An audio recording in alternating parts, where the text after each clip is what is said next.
And so they ended up, which I thought was interesting and cool to see, they ended up going back to the pit. It was interesting. I was not expecting that. Me I was either. like, why are they going back to the Sarlacc pit? And I'm like, oh, he was unconscious. Yeah. Oh, okay, I guess he He- still thinks his shit's still down there. Right. And then she was like, that shit fucking melted. It's acid. And he also said years. Down there for years. Because I'm like, oh, I was okay. Like, it's so hard to pick out the exact, like, how far forward from Return of the Jedi is, the Mandalorian and the Book of Boba Fett are taking place. It's like, all right, so it's years. I'm like, okay, that tracks. Because otherwise, it's like, there's like, did he climb out like a day later? Like weeks later? Like, it's not super until it's like, no, years. It's like, oh, okay. I mean, that tracks with like, you'll be digested over 1,000 years.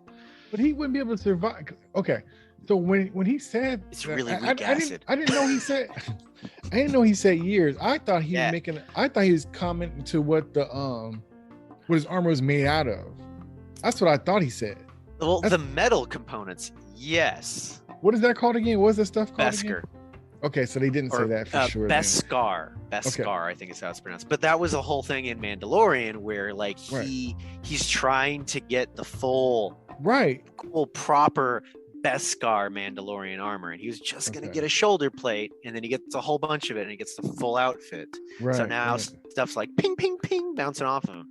Yeah, so I thought he's referring to so I didn't understand that he said years. I thought he was referring to what his armor was made out of, and that's why it would survive. Yeah. So if he was in there for years, what was he eat? Like, how can he survive for years? He came out. He came out. Ask those questions. He came out pretty thick. If he was in there for years. It's one thing. It's one thing to be like, you will be digested over thousands of years, but it's another thing to be like, it will also sustain you while you're being digested, and you won't. Don't ask too many questions. Don't. Sneaky suspicion. You'll find out the answer, and next time we talk, then we'll have that discussion. But that hit me. It hit me odd yet curious. Right. Let's say that. Who's feeding him down there? Right. He couldn't even get his helmet off. He could barely get his arm up. This is like putting him in a weird hibernation thing. And then he wouldn't have waited a year before using his torch on his hand. You know what I mean? Like, he would have used that early.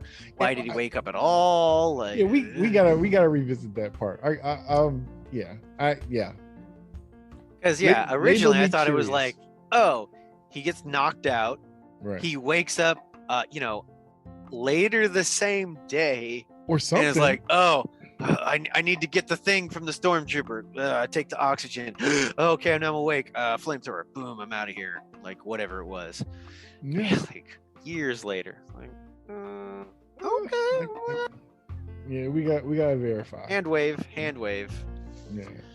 But he survived. He went back looking for something that wasn't there, and we knew it wasn't there because we know where his armor was because of the Mandalorian. Right. So it's kind of interesting. I think it's kind of fun the way it was done, because we do sometimes have shows where we know more information than the character, especially if it's like an origin story. So we are always ahead of the character. But I like that. I just realized. What's that? Sorry, so there's the trope of the idiot ball, where you have to get a character to do the plot thing that you want to happen, which in this case was fly Slave One too close to the Sarlacc pit. You have to hand them the idiot ball where they're temporarily stupid, right? This came out of like Buffy the Vampire Slayer, right? As a trope where it's like, why would someone do that thing? Like, they know from 3 episodes ago, like they should, right? So they get past the idiot ball. Why are they using a giant ship to fly face first into the Sarlacc pit when it's like, hey, if you hover or land way off to the side, I've got this little thing that we just used to attack Jabba's palace. It's a tiny little probe, and it can fly down in there, and it's just like, oh, but then the exciting scene wouldn't have happened. Right. Or after that jump scare and the thing is still alive. Even to the fact that they had to use, even the fact that they got to the point where they, actually climbed down there, why would you try to, the ship didn't even have a light. So they're just looking out, and Fennec is kind of looking at him like, we can't even see anything. What are you doing? Right. Like, you know, like you losing some cool points for that. It's kind of like, you should know better. Right. And then they had it where, well, it's also so close to the ground, the guns actually can't track onto it. Right. And all it's like, you know, they wrote themselves intentionally into a corner. Right. Right. Where she had to save them in a cool way. His comment at the end, like, don't press my buttons. Right. Which hilarious double entendre, but Right. he has a valid point, because I don't know if she knew what the button did. It was just flashing. Like, there's no like, I'm gonna release the blah blah blah. What was that exactly? Because at first I thought it was like the power source, but so then I had to explain this to my wife too, because I don't even know if she saw the prequels. She doesn't remember most movies. So his dad used the sonic charge or seismic charge when he was fighting Obi-Wan Kenobi. Right, so it's Attack of the Clones. Obi-Wan's doing the whole, I'm playing detective. I'm tracking down this Jango Fett character. Right. And so he puts a tracker on his ship and he follows him to like the asteroid field above Geonosa. And of course, Jango Fett's waiting for him. Mm-hmm. And so what he does is he drops a seismic charge and it blows up a bunch of asteroids. And it's really fucking dope because it blows up quiet and then makes noise. And like, anyway, so I was like, oh shit, when she like pressed the button and one of those came out, I was like, oh fuck, because I knew what it was. It's a big fucking, you know, bomb basically. And I'm just like, oh fuck. And she's like, what? I'm like, that's a big fucking bomb. Like, so yeah, that was kind of like, oh, okay, this is how they're gonna kill the Sarlacc. Boom. That's a good throwback. That's dope. Okay. Yeah, so at least someone was like, hey, should we bring that bomb thing back? That's cool. So they end up made sure that thing was dead 2 times, and Boba Fett went down with a rope, like he probably should did in the first place, to go down there looking for his armor, and his armor still wasn't down there. Fennec said, what did she say about protecting him from the acid? What did she say? Yeah, because he was swimming around in the fucking acid. She's like, we need to get you in a Bacta tank. That's why his skin is all messed up. It wasn't just the sun. It was because he was, you know, he was in the acid for however long, blah, blah, blah, blah, blah. So that's why she's like, we got to get you in a Bacta tank. So we can heal you back up. I thought she was talking about that current situation of going down there, but she talking about just in general about, you know, his condition. Yeah. Okay. It was, all right. It was like, we really need to get you fixed up. Like, it's not just you just got acid bath. Like, you've got some things that need to be fixed. And the thing about the tank too, which I didn't really realize, I thought since we've been watching this show, he's been getting his butt kicked. So I've been thinking he's going to that tank because of his daily ass whooping he was getting, not the fact that he was healing from his original scars. Yes. You know, so that's what I thought, because even when one of his minions, he got bit and got hurt when he was fighting the Wookiee. Oh, right. And he said, put him in a tank. So I just thought that if you have a rougher than normal day, you go in that pod to kind of get healed up so you could be ready for tomorrow. It's been a while since you've watched Empire Strikes Back. So you remember on Hoth, Luke gets fucked up by the snow monster, right? Yeah. And that was a whole thing just to explain his car crash in real life. Mark Hamill's car crash, his face got fucked up, right? So they're like, okay, you got hit. That's why your face is, But you remember, after they brought him back, they had him in a tank. I remember. That was the Bacta tank. And so the funny thing is, if you look at Luke's outfit that he's in, he's got the same sort of like undies with like, I want to say pouches, but like they got blocks, like divers blocks, like divers weights. And Boba Fett's wearing the exact same thing in the Bacta tank. Yeah, I remember that. Like I said, I thought the reason why I thought he was going in there, I didn't know that it was for his scarring. Like I said, I just thought it was just because of his, keeps getting beat up. right. You know, like people put themselves in compression, chambers and stuff after, sore bodies and sore muscles, right? The compression tank, right? I Is it think called so. compression tank?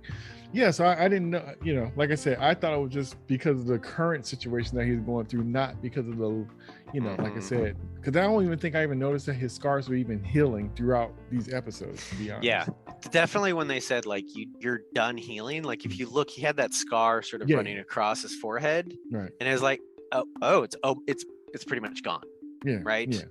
Yeah. So I was like, okay, it's a great visual way of tracking it. But and it's like, we've done all the flashbacks, no more back to Tang.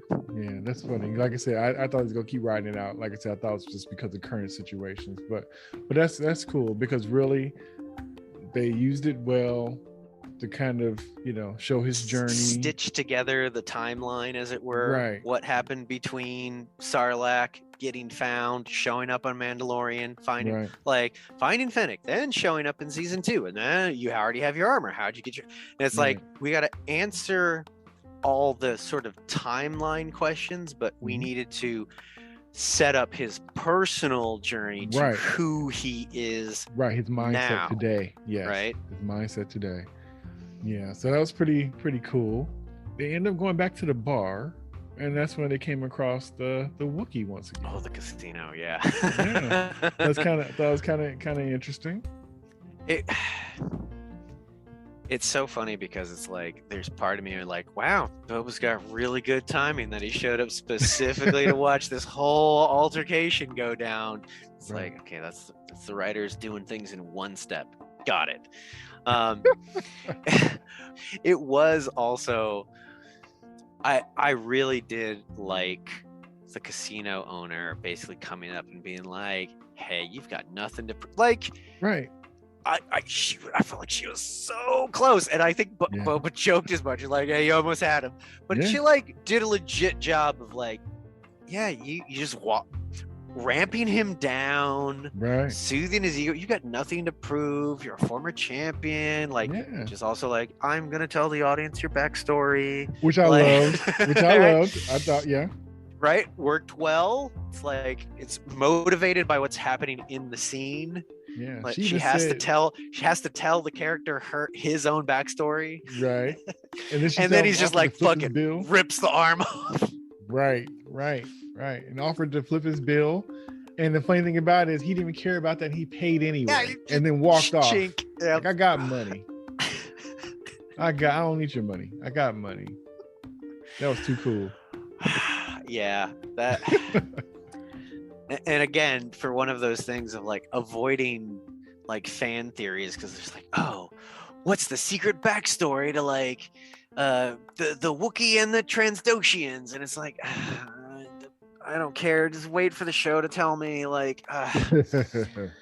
I've probably seen 4 or 5 fan theory stuff. I'm I don't care. I don't. Nope. Also, there's a level of the lore, there's possibly this and that. And I don't care, because we don't even know what parts of the lore are going to get pulled in or not. My whole ooh, the Wookiees have claws, but they don't use them. Yeah, that's true. And it's I just don't need to go down the speculation rabbit hole of doom. Right. And it's so funny because, like I said, people get caught up on certain things. We can't really depend on comics and different media to be what we're currently watching or dealing with, because it varies, and they're going to take and pick and pull the parts they want, regardless of what we think of it, and it's going to be what it is. So to even compare, it's things you do just because you're kind of flexing as a nerd, but the truth is you're dealing with the cake that you have in front of you. It doesn't matter what the original recipe was. This is what you have. That's what you're dealing with. Right. And with this, we're spooling out an episode at a time. You don't even know what's in the next slice. Right. They might have mixed it up. Off something you've been watching for over 30 years, it don't matter. Right. I think before I used to want, a true interpretation, but when I thought about it, it's why do I want the same thing over again? In my later years, I've come to just appreciate the interpretation, or not appreciate the interpretation, without feeling like it's infringing on my childhood. Right. I just take it as way it is. I like it if I like it. That's a separate interpretation. That's a separate timeline. And that's okay. Yeah. Yeah. And so this kind of, after that whole thing, of course, you know, he's gonna ask the Wookiee, "Hey, I'm looking for a set of men with A certain set of skills." Oh, Well, you're it's too like, you know, cool. the fact that Right. that one, he let him go, Yeah.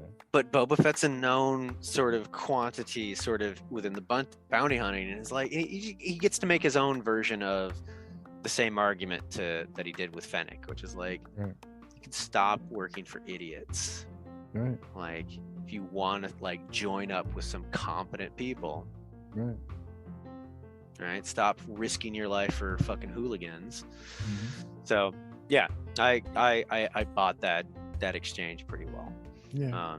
And it was kind of then you- earned too, because he Yeah. kind of see what kind of guy he's dealing with. Because he not only, you know, because he could have threatened him or whatever, he could have killed him or whatever, but instead, you know, he let him live to see another day, and then the day where they crossed again, he already knows what he's dealing with. The Wookiee Right. does. As Right. far as like, if I join him, I know he shows loyalty, that he's a thinker, all that stuff. So when he sees him again, he's seeing him for who he is, or a better understanding of who he is. Right. So, You know, yeah. so I was joking about how Boba Fett just had really good timing, Mhm. right? Because it seemed like he was there to find the Wookiee, right? Just like he was there to find the Hutts last time, Right? And it's like, but he was sent there, but still timing. I'm trying to remember. Did someone tip him off that the Wookiee was there? Well, yeah, the guy was saying, the mayor was telling him, like, you know, you might want to go back to the, you know, the cantina, because they might have, you know, more information. But still, that doesn't mean when the Hutts were going to show up there, because he went back. Oh remember? yeah, no, that was way earlier. Because all that would have made me happy is as Boba Fett is walking up to the casino, Yeah. one of his street gang kids is like, the Wookiee's still inside. That'd All be he nice. had to say is like, I found him, I called you down here. And it's like, cool, we understand that Boba Fett is coming here specifically for the Wookiee, and we Right. know how he knows that he's there. Like, it's this toss away line, Yeah. right? Oh, and the guy with the eyepiece could be like, I see him. He's in, he like say, I see him. And he said, where are you? I'm sitting right next to him. Right?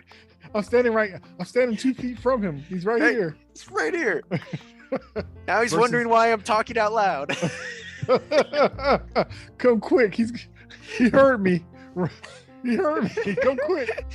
Oh man, there's Uh, there's so many funny ways of playing that scene where it's just Boba Fett walking down the street, right, coming up to the casino, and he's having the conversation, right. and you just hear the conversation from inside his helmet, and you slowly like hear Cyber Eye being like, oh no, he's still, oh shit, oh no, he's coming towards me. I'm like, and you just hear this whole panicked exchange Right. until like Boba Fett walks in, and you know, it's a totally different scene, but right. that could be done to great comedic effect. For sure. Like But- I said, yeah, he sticks that- pretty close to see stuff, so that would be funny if he was sitting right next to Right?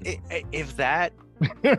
if they lean into him being the one that is around town spotting stuff, Yeah. I'm like, that would be solid move. Yeah. But not so close distance. Like I said, you got the cybernetic Use the fucking eye, eye. and you are in the crowd. Like the people are bumping into you, talking about they're here. I'm like, Right? Like they I thought it just was needed a crazy. shot of him like 2 blocks away. Like in the landing site's not near a bunch of, it didn't seem super near buildings. He'd just been like down a fucking side alley, peeking his head out, being like, yep, I'm zooming in, like even boop, boop, boop, boop, though- boop, counting 1, 2, 3, 4, 5, 6. right. Even though they wouldn't have known, granted, they wouldn't have known him to be working with Boba Fett, so they wouldn't have known. But still, even so, you got that eye, dude. Why are you close to anything? Right?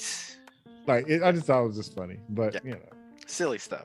And so we circle back to what you mentioned earlier about Boba Fett sitting with the syndicate, and everybody, all the houses are kind of gathered together, and it's like that, you know, like mob boss talking to the Mhm. other mob bosses about what we're gonna do to get. And it this was so town funny right. because when they start that scene, I was like, wow, something's off, like this table, like in that place, and it didn't click. I'm like, it's over the Rancor pit. It's like, that's why it didn't fit in my head. Yeah, the Rancor's like, hello. At the part when they threaten him, talking about, so what are you gonna do about it if you don't have the numbers? So what are you gonna do about it if we just turn around and killed you? Right. And I feel like, that's the thing. It's like either they needed just a quick shot of Danny Trejo from down below, like going, like, because he prodded the Rancor to do it, or even just Fennec just like tapping the table, like something to like a signal being given of like, because that's the only intimidation move they played. And if it was just the Rancor random being like, I'm hungry, Dad, like it doesn't. Yeah, it's the intentionality. It's the same thing of like, how did you find the Wookiee? Like, oh, my guy spotted him. Like a thing, not just the Rancor randomly does a thing. Yeah, right. This show has a lot of things just happening, just like some stuff. Like I said, that's why I'd be kind of surprised when they do kind of lean in or give you a little insight on something. I'm like, that's pretty cool that they did that. But also, do more of that. But also it's the medium that it's in, and so a lot of times it's so much. Most shows are built on shorthand and skipping a whole bunch of stuff, and not seeing how long it took them to get from place to place. You just wipe screens and shorthand with conversation, knowing people, like you said, somebody else explaining their history in front of them so we could hear it. So in that world, I understand, but then also when they do find ways to make it stick the landing really cool, you really do appreciate it. Yeah, because it doesn't happen enough, at least in most things. Right. When it's done really well, you're like, oh, right, they got all that information across. I didn't even track it. So, and that wraps up both episodes. So, you have any thoughts about what you think that's coming up, or you have any anything you think that's going to come up for the next episode, or what you're looking forward to, what you would like to see? Well, the interesting thing is sort of like narratively now, like we've wrapped up all the back to tank, so presumably all the flashback stuff is done. Right. We're up to speed in the current narrative. Mm-hmm. The last thing sort of Fennec sort of ends out the episode with is credits can buy muscle. So their army, should they need one, okay, and they have a treasury, job as treasury or whatever. But there's we don't know enough about the Pike Syndicate, their numbers, what they're going to do. Are they going to attack Jabba's palace, which is outside of Mos Espa, or are they going to attack Mos Espa? If they're going to attack Mos Espa, then the three families would immediately get it.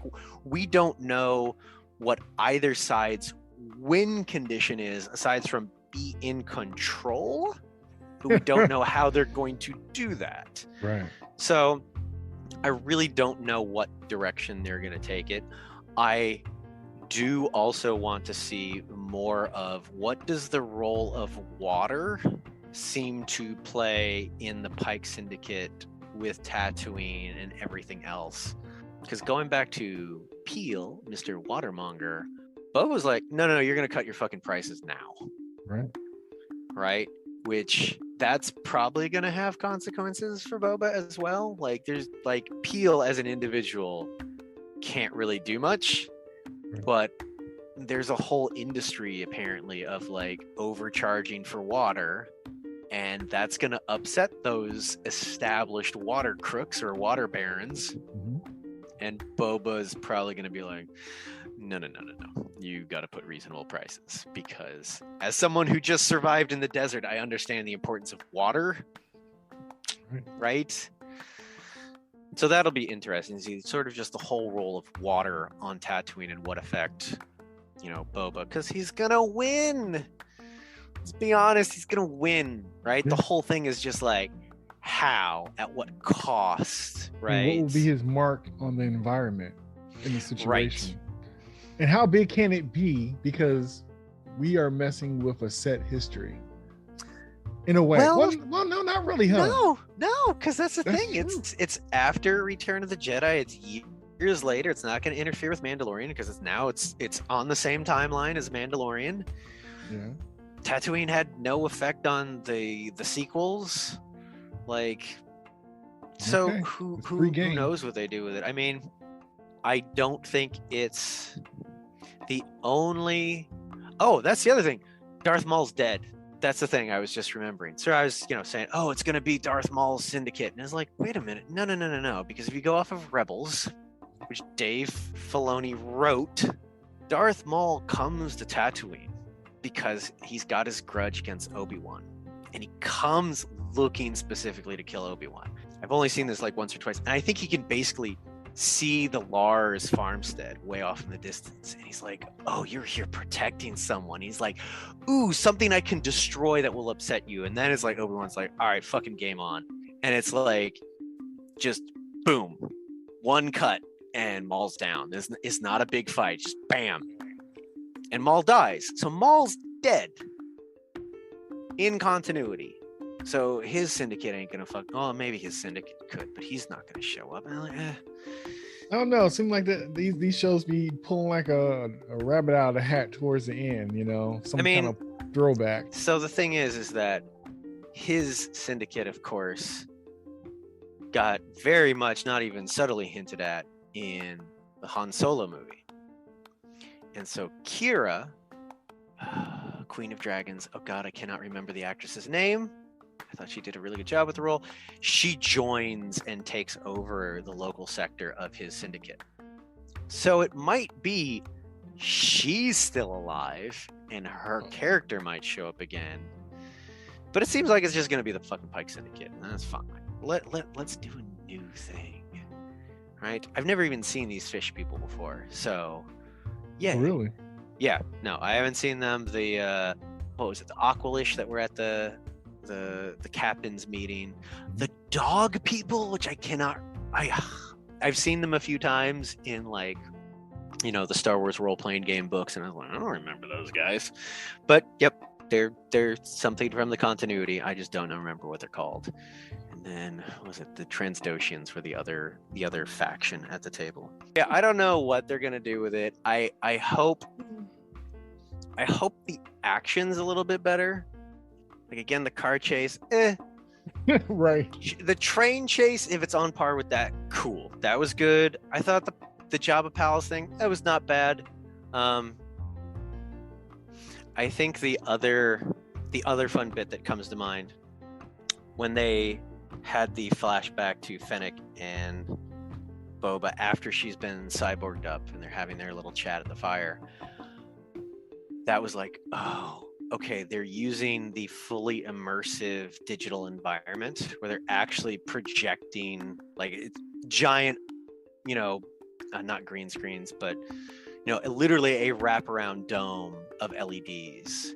And I was like, I could kind of see the physical space with the fire, and the background just didn't quite match where they had a ship in the background and stuff. But I was like, it's still fucking dope. And the fact that they can do that on a whole thing on a soundstage, and they don't have to go back in with green screen and blue screen later. And it makes it quicker, so they can spit out these episodes much faster, less Right. time and you know, behind the scenes. Right. They just got to do their prep work properly.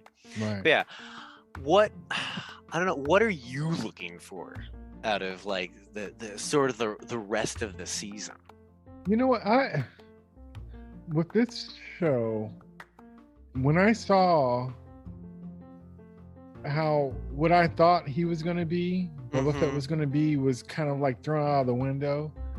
I just kind of stayed open to whatever the journey they're going to give me. That's what it's going to be. It kind of threw me off because I don't really know what to expect now at this point. You know, I didn't expect the stuff with the Tuskens. I didn't expect the stuff with Fennec. I didn't expect him being taken over for Jabba. It's just like all this stuff I didn't see coming. So I didn't. To me, I'm just kind of guessing what's going to be down the road because of what came up so far. And I just figure it's going to be a big battle. I'm figuring that he's going to have all those town people and different folks who he came across because of the way he ruled. Is going to, you know, have all those folks like they do like in the Spider-Man movies when all of New York comes to back up Spider-Man, like, you know, not our town, not today, that kind of thing, you know, right. Where the mobsters are going to be out there trying to back them up. But the other way they can go with it too, and this depends on where the fight is.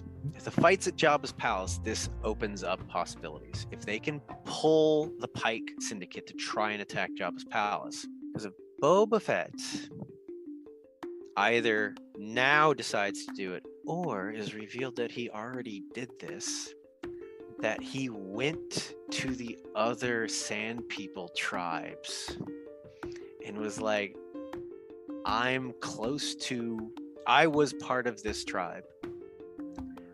I am working to fight on behalf of all of your tribes. That makes sense. If this happens, we can work together and liberate basically the entire Dune Sea. And I will be able to protect you, but you have to come and help us destroy the people that have been running that fucking train through the goddamn Dune Sea for who knows how long. So he might have that in his back pocket, which would be kind of dope. A la Ewoks. Right? Right. Because that tracks, because he couldn't do that with the local population. That makes sense. Like I said, like Ewoks, like, help me help you. Like we have the numbers. Right? Oh What? Wait. What? Uh-oh. Okay, so this might scratch a bunch of super fanboys' itches. Boba Fett's a former bounty hunter. Yeah. What if he just hires a bunch of other bounty hunters as his muscle? And it's just like, I will pay you X amount for every Pike Syndicate person you fucking take out. So then he can pull in, oh god, Bosk. So Bosk is one of the Transdoshian bounty hunters that was from Empire Strikes Back. Like pretty much, if they can go back, because they had IG-88, right? They had an IG-88 model in Mandalorian. They could get the original IG-88. You could get like the other bounty hunters, and we're gonna just create 10, 20 other different crazy bounty hunters. And he's just gonna like call them in and be like, I'm gonna pay you out, I'm gonna pay you out, I'm gonna pay you out. Let's go fuck some people up. People would lose their fucking minds. Dude, I got chills. The first thing I thought of, who do you got? I got thousands of men. So what do you do? What do you do? I'm a farmer. What do you do? I'm a baker, blah, blah, blah. And he said, 300, what do you do? And it was like, right? Like that's all they do is fight. My 300 versus your thousands means nothing. All we do is fight. All we are warriors. Oh. Yeah. Oh. Yeah, that could be a fucking dope moment. Yeah, I like that. I like that. Yeah. There was also a thing where the lead actor was posting online because someone sent him a thing. Because again, Boba Fett's a clone of Jango Fett, and the entire clone army are clones of Jango Fett. And he played all of them, and he voiced all of them through like the Clone Wars and Rebels. Right. And there's episodes of Rebels where they run into old clones. They run into some of the clones that used to run with Anakin Skywalker, right? Whoa.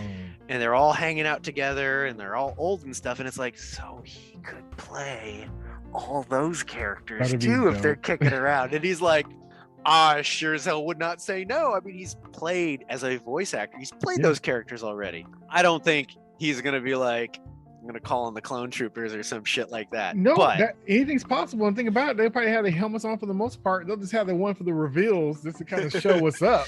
Right. But for the most part, they're going to be, have their helmets on. Oh, man. Yeah. You got me excited. Yeah. Quite possible. Yeah. That'll be dope. dope. The funny thing is they would technically be older than him. Wow. Because they got aged up to adulthood. They were basically his dad's age. Right, that's right. So anyway, that's a whole funny aside where he's like, sure, I'll play other characters. Cool, give me more money. Right. Yeah, okay, I like this bounty hunter army. I think that'd be dope. And fitting. Because it's within who they already have. And it's geeky enough, sideways thinking enough to be like, how can we make a feast out of this one loaf of bread? And that's smart. Right. We got the technology, we got the actor, and people will be excited about the same thing. We're reselling you the same thing, and you looking at it like it's brand new. Oh yeah. Here's another interesting thing that they could go with this sort of like Boba Fett being a former bounty hunter and presumably having connections is, outside of all the books and stuff, we don't really know how the bounty hunter guilds work. I was about to say, yeah, you never really heard of him really having a guild, and the only thing that kind of came up about that was like in the Mandalorian, and even that was a little bit different. It almost seemed like the Old West, where everybody's just kind of out for themselves. So it would be interesting. We don't know if, because would he have called him in already, or he wouldn't really worry about him until, because he needed other folks for a long time. Like he's getting kids, and he's getting he didn't even know that he needed an army, right? He just thought he's like, I'm going to take over Jabba's place. Right. He just found the throne. So we'll see. I don't know. He's going to have to put out the call. Like, we can't mess this up with logic. Let's just stick with what you said. Let's roll with that.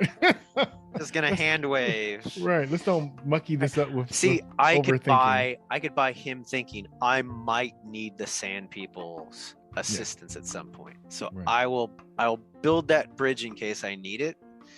But I don't think he was like, no, I'm gonna need a fucking army. Like I need real heavy hitters. Oh man, that if they do that, it's gonna be so fucking dope. Because they're just gonna come out of the woodwork, and they're probably gonna.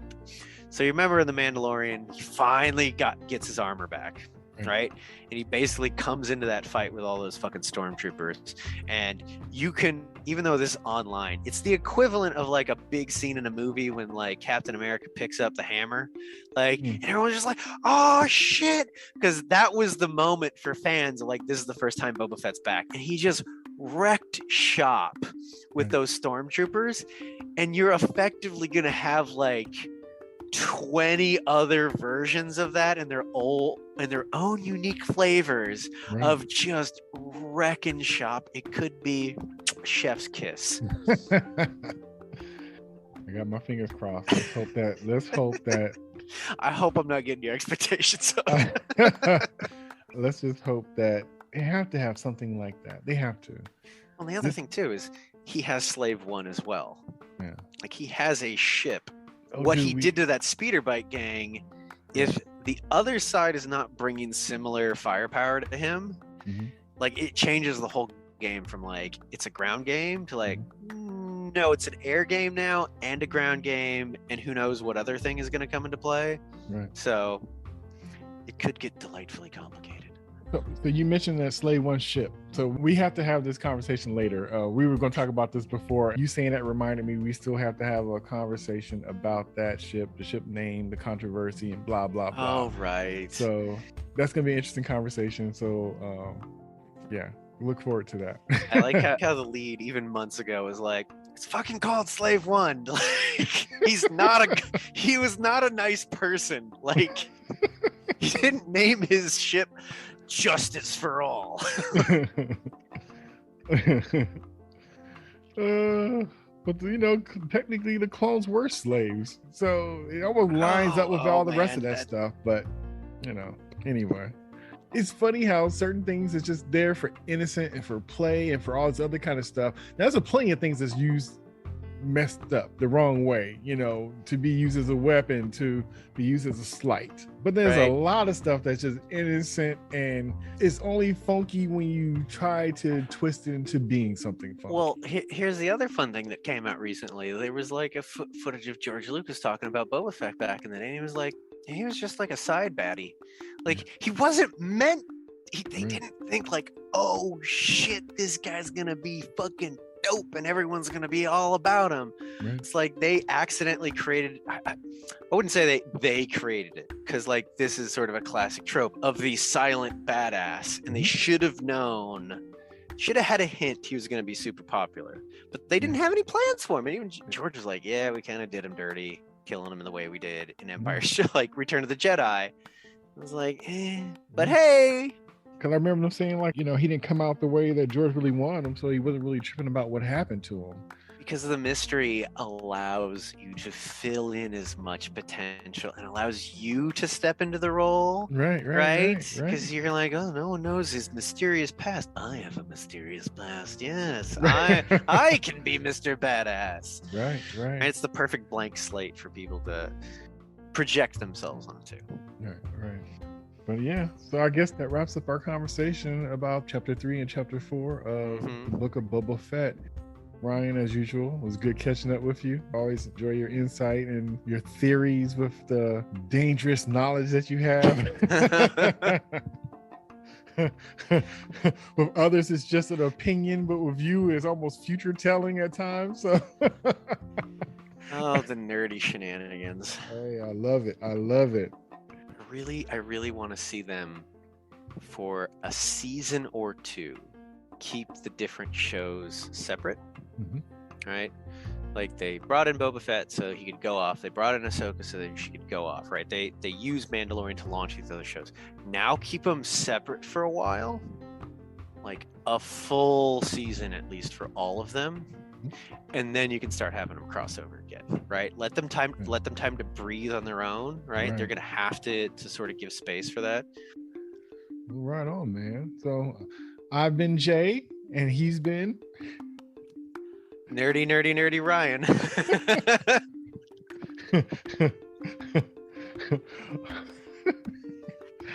I broke Jay. All right, till next time. Peace. Out.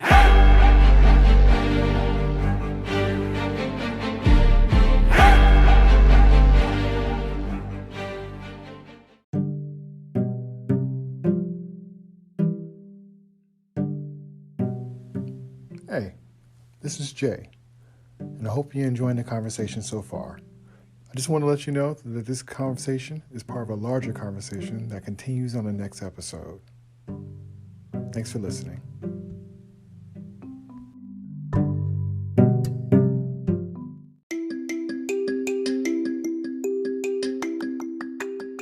Hey, it's Jay. If you enjoyed my conversation with Ryan, please check out our episodes where we talked about the Book of Boba Fett, Spider-Man No Way Home, and the movie Batman. Thanks for listening, and until next time, peace.